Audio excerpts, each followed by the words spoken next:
Okay, I thought this one would be an interesting one. I was trying to find news on JD Vance, and I found this. He took 8 vacation days in 6 months. Like, that's what you're worried about? Like, okay, whatever. Let's see.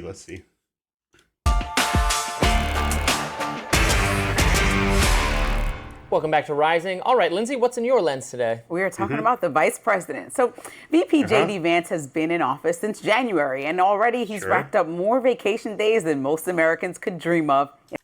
How is it more? Like, I'm pretty sure if you work 3 months at any job, you'll get roughly 1 to 2 weeks and 5 sick days as well. Like, at least that's standard in Florida. I don't know about any other states, but like that's not more than I can dream of. Hell, I took a 7 day vacation a little while ago too. In a decade. The man who built the brand railing against, quote, Damn. elites has basically become one, living like the very people he claimed to stand against. His latest trip is a summer holiday in the Cotswolds, the region of England Damn. nicknamed, quote, the Hamptons of the UK. Now, Vance rented a sprawling manor that goes for about $10,000 a week. Damn, that is okay. That is pretty expensive. But you know what? Sure, he could go. Between his motorcades clogging those tiny Mm-hmm. roads and the protests that followed him across the pond, it's safe to Mm-hmm. say that his family getaway got more press than privacy. But this isn't an isolated Mm-hmm. incident. This is vacation number 8 this year. I mean, Italy. So 8 days in 6 months is a problem to you? Like, why? That's pretty reasonable to be honest. That's not like some absurd number. It's not like he took 30 days off in 6 months. He took 8 days. Like, come on, come on. Are you really trying to like? Come on, is that the only thing you can really talk badly about JD Vance? Like, here's the thing. This is what I noticed. Whenever JD Vance is talked about, like, people usually have a lack of stuff to say. Like, whenever Donald Trump, there are legitimate criticisms. Like, he says things that may sound extremely controversial, or that time he cheated on his wife while she was pregnant, which definitely was fucked up. But like when this JD Vance is like, oh, this guy is weird and he took 8 vacation days. I'd say if that's the criticism you have for him, he's balling, man. He's literally balling. India, Nantucket, Disneyland, Vermont, Greenland, wherever you can name, he's Oh basically yeah, been. Vermont. Some of those vacations he even labeled as, quote, official business, meaning taxpayers footed the bill, like in March when he flew with the second lady. I mean, to be honest, he's a public official that literally needs protection like 24/7 just so people don't kill him. Like Joe Biden still has protection, Obama still has protection, Bill Clinton still has protection. That's just a thing. They're former presidents or former public officials. And there's obviously people that would try to exploit that in order to, either try to get something out of us or kill them to send some sort of message. To Greenland during the height of Trump's fixation with the territory. Mm-hmm. The trip was so poorly received by Greenland's government that it was cut short from a multi-day trip to a Damn. 3-hour trip. Imagine flying all that way for less time than most people spend at a barbecue. The only thing that came from that trip were some Instagram-ready photos of Vance and his wife in the snow. You can't blame him about the Instagram photos. Like, everyone does that stuff now. Like, he's not the first one to do it. Like, every single person does that. They post the food they buy, they post the place they go to, they post clothes they're in. Like, that's, to be honest, pretty standard. Almost everyone does that. Then there's Disneyland, which he shut down for Ooh, his family. Then there's a $2,500 Michelin star dinner in San Diego. And damn. who could forget his birthday trip, kayaking, when the military literally raised the level of the Ohio River just to smooth Hmm. out his paddling conditions. I mean, it makes sense. They don't want the vice president to die. Like, that's their job. Their job is keeping that man alive because if something happens to Trump, he's the man who takes over. Like they take that shit seriously. They'll protect him. That's not just elite, that's emperor level elite. No, it's The not. bigger question is, how does he have so much time off? I mean, most Americans can't even get 2 Bruh. consecutive weeks approved without basically begging their boss. Yet the sitting vice president has managed to disappear almost every month since taking office. Bro, like every month, he only has 6 months and he took 8 days. Like, come on. Like, come on. This lady's reaching so hard to try and make a story. Like, at least say something that is partly negative. Like, those are standard things. When a president takes a vacation, security comes with him, spending taxpayer money because they don't want them to goddamn die and things like that. That's basic. That spreads across every president. That's not something special. Also, vice presidents. And for context, Mike Pence barely took personal trips in his first 6 months, and Kamala didn't take a single personal vacation in hers, especially. Oh, I'll say this. I actually, at least from what I heard, Kamala didn't. So she is correct about that.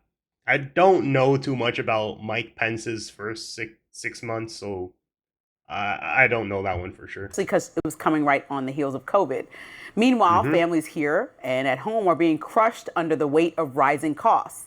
Groceries, healthcare, gas, everyday basics are becoming luxuries. And while Americans are forced to do more with less, their vice president seems determined to do less with more. I mean, to be honest, a lot of those prices went down. Like, they're not as far down as people would want them, but you can't say like they're just increasing because don't you remember the price of eggs were like $8 just a few months ago? The optics matter when your right hand man is Donald Trump, the guy who wants to convince the working class America that he's their champion. And you're jet setting across the globe on lavish retreats. It doesn't scream solidarity. It screams out of touch. So as the bills pile up and medical benefits shrink because of the big, beautiful bill, J.D. Vance may be hard to find. He's not in Washington, not in Ohio, but likely on vacation again. Bro, this girl's reaching so hard. Like, oh man, she's reaching too hard. I don't think I'm gonna be able to finish this. She's reaching way too hard. Like, come on, you're reaching so hard. The thing I don't like about her is she's annoying. Like, this wouldn't be terrible if she had something more reasonable to say, but like, holy shit. Man, this lady's unreasonable. I'm gonna go to the next one. This one, he stopped in the military to eat burgers. Let's see. This is J.D. Vance and the military eating burgers in Washington. So you can be up here. You can be up. Your audio can come up here. Oh, let me guess. Donald Trump foot the bill. This looks like it could be McDonald's burgers. Like, I'm not saying it's bad, but this looks like Trump was like, I know exactly what you guys need. Am I out of your shot? Okay. Camera, do you want me up on here? Ah, damn. So we have a few reporters here. So, look, guys, what we want to do here was a couple things. First of all, we want to say come and say thank you to the National Guard's folks, to the cops for actually keeping this place safe. If you look at what's happened in Washington, D.C. in just the past 9 days, we've seen a 35% reduction in violent crime. We've seen over a 50% reduction in robberies. Man, that guy with the mic is moving that a lot. We are seeing really substantial effects because these guys are busting their ass. So I wanted to come here, highlight what they're doing, say thank you in person, obviously pass out a few burgers, but most of all, just send a message to the American people. Look, we don't have to live like this. We do not have to allow our cities to be taken over by violence and by disorder and by chaos. You can actually do stuff. You can actually bring law and order to communities. You've just got to have the political willpower to do it. Oh yeah, in one day they got rid of all the homeless people, and then crime spiked down just because they actually did law enforcement. And the thing is, since DC is technically federal land, all they did was just take over everything and enforce laws. It was that simple. I think you hear these guys outside here screaming at us. Of course, these are a bunch of crazy protesters. But I'll tell you, a couple of years ago when I brought my kids here, they were being screamed at by violent vagrants, and it was scaring the hell out of my kids. And one of the things that we've done already in Union Station in just 9 days is we've made it a place where people can walk around safely. They can bring their kids again. Yeah. They can see this beautiful monument, the architecture. They can have a meal with their friends and their loved ones because, again, we brought some law and order back to Washington, D.C. So I want to thank Pete Hegseth and Stephen Miller. I want to thank all the people, the guardsmen here and the police officers who have worked very hard. And I know that we've traded now some violent, crazy people who are screaming at kids with a few crazy liberals who are screaming at the vice president. But I think that's a very worthwhile trade to make. That is a good trade. I don't want weird people screaming at kids over the vice president. Because we want our people to be able to enjoy our beautiful cities. And the last thing I'll say is to the American people, D.C. is already safer than it was 9 days ago. We're going to make it safer still to come. This is your city. You should feel free to come and visit here, have a meal, see all these incredible monuments, and actually enjoy yourself. And that's what we're trying to make happen. And I think that if we set a standard in Washington, D.C., that political willpower can bring some common sense, law and order back to these communities, then maybe some other communities and other cities will follow suit. So it's kind of crazy. You hear these guys outside, they appear to hate the idea that Americans can enjoy their communities. They do the fact that D.C. a week ago had a higher murder rate than Trinidad and Tobago, which the United States State Department has said you shouldn't visit because it's unsafe.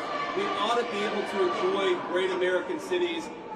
That's 100%. I agree with law enforcement because, like, think about it. DC was a shit show. Now everything's just fine. All they had to do was just implement laws. Yeah, they relocated all the homeless. Most likely they put them in certain homeless shelters. Like, that's usually what we do. The problem is that we can't have, like, people taking drugs in the middle of, like, an actual city with other people. But, like, crackheads, you know, because, like, just before, you could see people sleeping in all the public spaces in DC. And now it's just everything's quiet. And to be honest, it's a lot better that way. The way to help homeless people is not just let them sit anywhere they want in public. That's actively hurting them. The way to help them is putting them in homeless shelters and trying to get them off drugs, trying to fix their lives, and hoping that they can eventually go back into society and be a productive member of it. Like, there's obviously a lot of them that just lost jobs and stuff, and those are the people that we want to help. And some of them are too far gone in drugs, and that's a sad reality. Sometimes that does happen, but these people need help. They don't need to be able to be allowed to sleep on the road. They need to be put in a shelter and help, and hopefully we can try to bring them back up and put them back into society. But yeah. That's what we're trying to do with the Trump administration, and we want to thank all of our law enforcement and National Guardsmen for making it possible. We made a lot of progress in 9 days. We're going to make a whole lot more. I'll let Pete and Stephen Miller say something, and we'll take a few questions from the reporters. So, Mr. Secretary, thank you. Let's look at one more related to Democrats DC. are calling me up and they're saying, so I want to thank you. My wife and I went out to dinner last night for the first time in 4 years. Damn. And Washington, D.C. is safe, and you did that in 4 days. I'll tell you, it's safe. That was President Trump touting his crime crackdown in D.C., and it looks like it's already paying off. Wow, look. It looks actually pretty reasonable. There's just a couple of people there. Of course, the military is deployed, so some people may not like that, which I understand, because it's kind of scary seeing the military just chilling around DC. But at least they're keeping things safer. But then, Since the operation kicked off on August 7th, cops have made more than 380 arrests, and the locals are breathing easier, finally walking streets that aren't ruled by teen thugs and chaos. But leave it to the Democratic Party to scoff at public safety. All of this is a total abuse of power. It's a manufactured.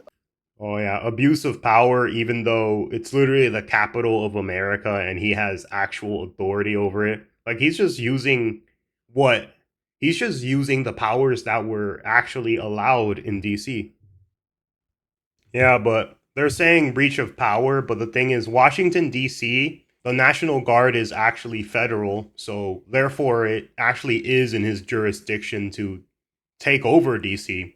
It's technically not a state. It's a government place, And there's people living there, obviously, but if he wants the national troops, he gets the national troops. Emergency. What's happening here in Washington, D.C. is just a stunt. Donald Trump didn't like the fact that the walls were closing in on him. And so, true to form, he just decided to create a new news cycle. This is nothing but a big dogging pony show to make people look like everything is so bad in these big black cities. Plain. Yo, you know what? He said it. I swear to God, everyone hates racial politics at this point. And simple. Donald Trump wants to distract. So, Dana, you have all these Democrats saying this is a distraction, abuse of power, it's a fake emergency. But the Department of Justice and FBI put out every morning who they've arrested, what they've arrested them for. Exactly. What their crimes Transparent. And I'm not surprised that Senator Van Hollen, who went to a foreign country to visit an illegal immigrant gang member who was also accused of domestic violence, is upset that there's a crackdown on D.C. crime. Bro, wow. Actual gang member upset they're cracking down on crime in DC. Like, bro was robbing and shooting up people for his livelihood. How could you take that away from that poor gang member? You also have all of these white liberals on Twitter say things like, I've had my car broken into 6 times, but I'm still against this. I also believe that we're just at the beginning stages, right? So one of the things you and I talked about this morning is that a lot of people take the train. A lot of people use that as the metro station at Union Station. It has been horrible for about a decade, right? Yeah. Homeless people, drug use. It's uncomfortable to go there, and nobody wants to go there, but how else are you going to get up and back and forth to D.C. and elsewhere? So that was one of the first places that got addressed. You saw some criticism over the weekend, like yesterday, saying, well, wait, why isn't he in we don't have anything in our neighborhood yet. I think it's been a week. Let's see how it goes. But in addition to having a presence of the law enforcement, that helps, obviously, but it will be in the prosecution. And one of the things that they're going to have is some changes to those city council laws. And so all of this is happening while there's this amazing transparency to say, would you have preferred that we not arrest these people? Yeah. And I don't think that their answer would be yes. Yeah, and they finally have a crime lab that can still do some testing. They still can't do ballistics testing, however. They have to send that out. So, Greg, there's a big difference between feeling safe and actually being safe. Yeah, that's actually true. Feeling safe is being in an echo chamber. Being safe is being able to walk outside and know that nobody's going to try to rob and stab you.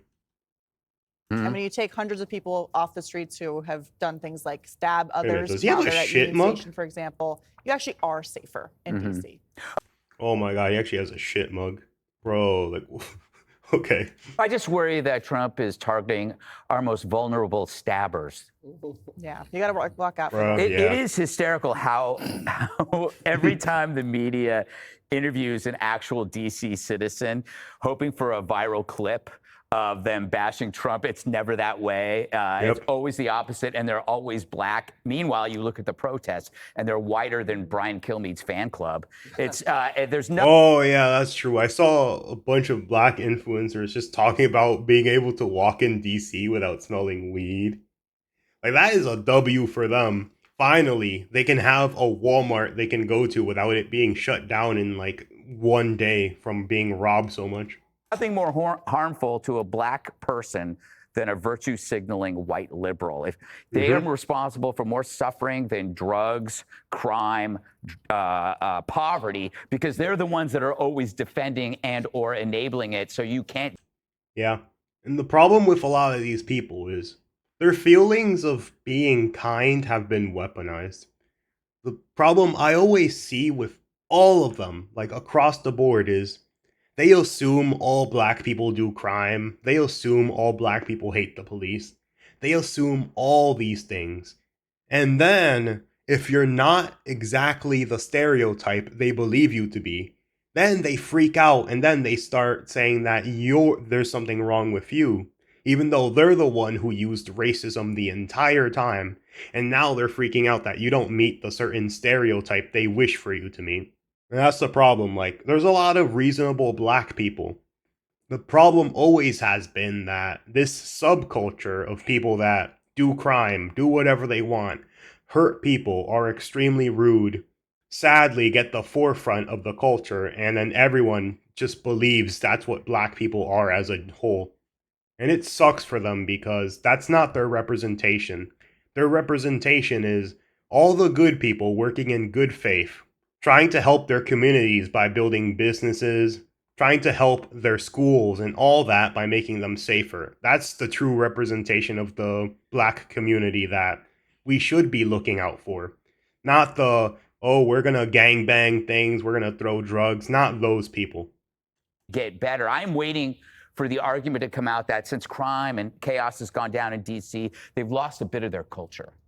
You know, I used to remember going down to D.C. It was so exciting. You never knew if you were going to make it home. And I like it back when they had the sex workers and the carjackers. That's the conversation you used to get about New York in the 70s. Oh, the peep shows. That was amazing. You had pimps everywhere. Stuff written by guys that Jesse loves to read. Where am I? This also proves that the broken window policing actually works. That when you enhance the neighborhood and you make it safer from smaller infractions, then larger infractions don't take place. For a while there, the libertarians were peddling a study saying, oh, it didn't work. But the stats turned out to be completely unreliable. What was reliable were your eyes and your ears. Anybody who lives in a neighborhood with broken windows policing can tell you that it works. Nice places are victimized less, and if you Yeah, that's true. A reason why so many like rich liberals think that nothing is ever wrong is because they live in gated communities. Their parents have the money to pay off their entire college tuition. They're able to go to all these protests, and if they get arrested, their parents just foot the bill, and bam, they're out of jail. Meanwhile, the other people that don't have any of that stuff, sadly, don't have the money, and then get punished for something and can never get out of it. And that's a sad part, which is obviously, having money does come with certain privileges, such as being able to pay all your bills without worrying about food. If you can't stop graffiti, you're telling criminals you can't stop anything. Yeah. So, Jesse, the president's been getting a little criticism because they're saying, well, they're only sending the National Guard troops to places like the National Mall and the monuments and places where the tourists go. It's like, that's kind of the point. So Americans can go visit their capital city. And by the way, earlier this year, one of those gangs that, on the Forerunners and all the motorbikes, they rode through the World War II Memorial on the National Mall in the middle of the night. So they actually are needed on the National Mall. I was in Maine when this broke, and we didn't have access to TV or internet. So it came up at dinner with my liberal family members who live in D.C. And they were like, yeah, crime's pretty bad. And they didn't call him a fascist. They didn't call him a dictator. They didn't push back at all. They're like, our homeless problem is out of control. And that tells me they're secretly happy about it, just like they're... I mean, of course they are. They don't have to go around smelling weed all day and looking after their kids anymore. I mean, they still have to, but, not as much. They're secretly happy about the border and the trans stuff and the fact that their taxes didn't go up, Harold Ford Jr. Yeah. They are basically wearing hats that say Trump was right about everything. Not really, but we know the hat you're really wearing. Pirro can now prosecute people. Something she was born to do, something she dreams about. And those aren't nightmares. Those are nightmares for the people she's prosecuting. Exactly. And she's not prosecuting Republican grandfathers who trespass and put their feet up on Pelosi's desk. Hardcore criminals. That's who's getting the boot. And thank God. The fact that Trump is cleaning up graffiti, bad hombres, criminals, and everything else in D.C., and the Democrats are saying, we're against that. That has to be the dumbest thing. Yeah, the problem is being against that is unpopular. You have to protect the general population that is not doing anything wrong. If you protect criminals over them, eventually what you're going to see is either everyone becomes criminals, the good people leave, or the good people start to actually hate you. Well, let's continue. I've ever heard. They're calling it a power grab.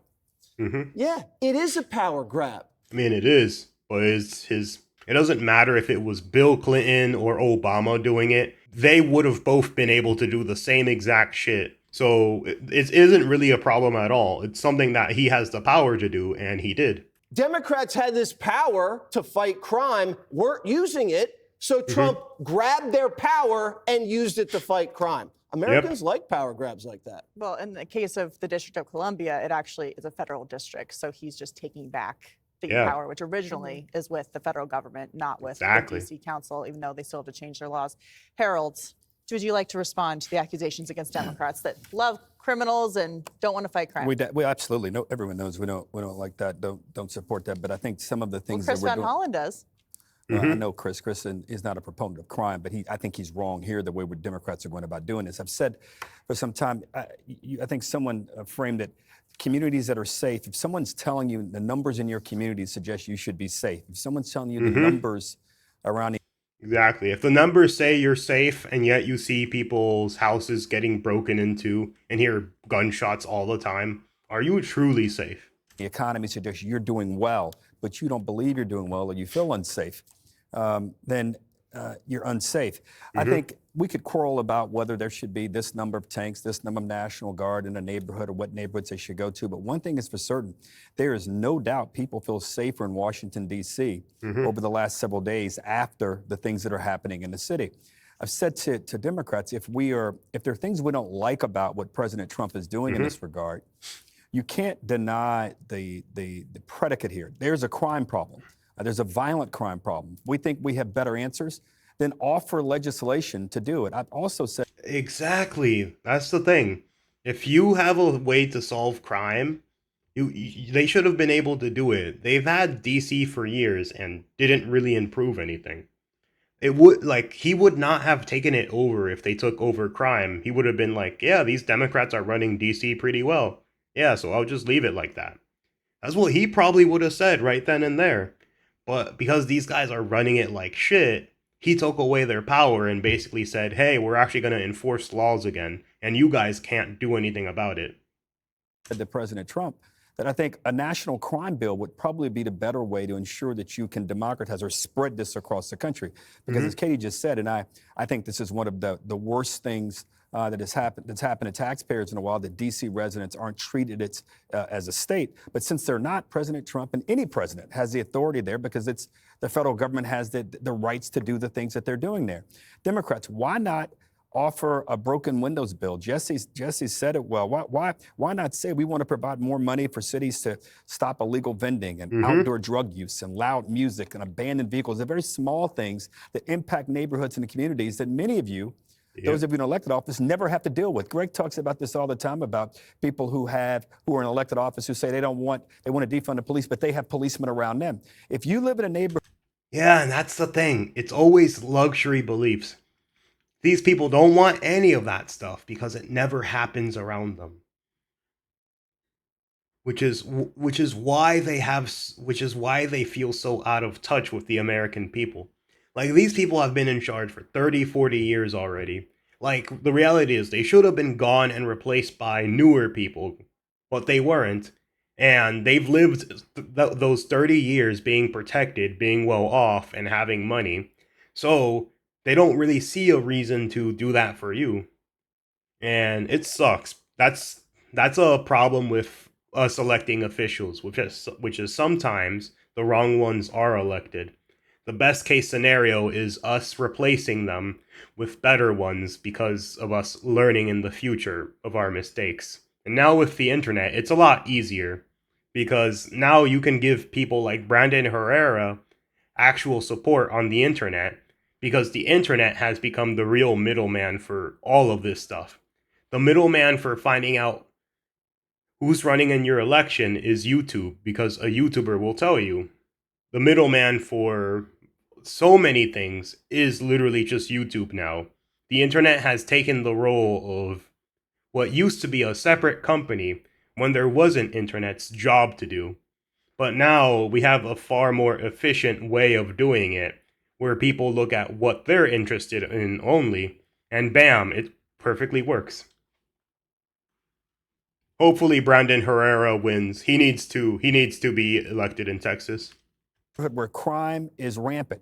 If you live in a neighborhood where you're worried about your kids being able to go to school, walk to a store in the corner, you welcome these things. So Dems, get your heads out of here and realize that in order for us to address this, address it with a countermeasure, not the things that you guys are saying, because I can assure you, this issue is going to bite us like the border did if we don't pay attention. Yeah, well, I remember Tim Scott introducing legislation in the first term, and Democrats torpedoed it. So up next, Gavin Newsom has blood on his hands after an illegal alien from California causes a deadly car crash. Oh, yeah, I heard of that. Yeah, that happened here. He was in Florida. He pretty much killed, I think it was 2 or 3 people. Then for some reason, he was sent back to California. And Ron DeSantis is not happy. He wants that man sent back to Florida so then he could prosecute him. And that's the reality. He should be prosecuted in Florida. He broke our laws, went into our state. And we're not going to do that bullshit by California standards because he did that bullshit here. That's pretty much all now.